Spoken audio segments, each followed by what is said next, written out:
আমাদের পৃথিবীতে কোনো শত্রু থাকতো না যদি আমরা শুধু মসজিদ নিয়ে পড়ে থাকতাম, যদি আমরা শুধু জিকির আজকার করতে থাকতাম, যদি আমরা শুধু জসনা জলুস আর গেয়ারা শরীফের মধ্যে নিজেদেরকে লিপ্ত করে রাখতাম, আমাদের কোনো শত্রু থাকতো না। আমাদের শত্রু হলো কেন?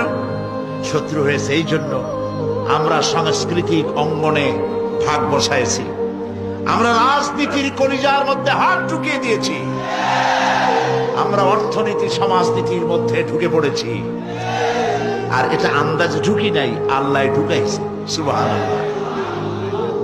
তাই ওরা আমাদের শত্রু। কারা শত্রু? মাওলানা আবুল কাসেম সিফাতুল্লাহ সাহেব তার বক্তব্যের মধ্যে কিছু কথা আলোচনা করেছেন। শত্রু কারা আপনারা নিশ্চয়ই চিনে ফেলেছেন, ইতিমধ্যেই চিনেছেন না?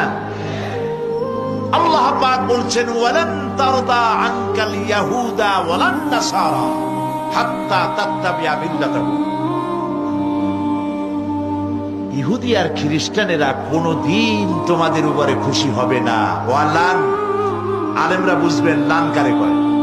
ওয়ালান, কখনোই ইহুদি খ্রিস্টানেরা তোমাদের উপরে খুশি হবে না যতক্ষণ পর্যন্ত তোমরা ইহুদি আর খ্রিস্টান না হয়ে যাচ্ছ।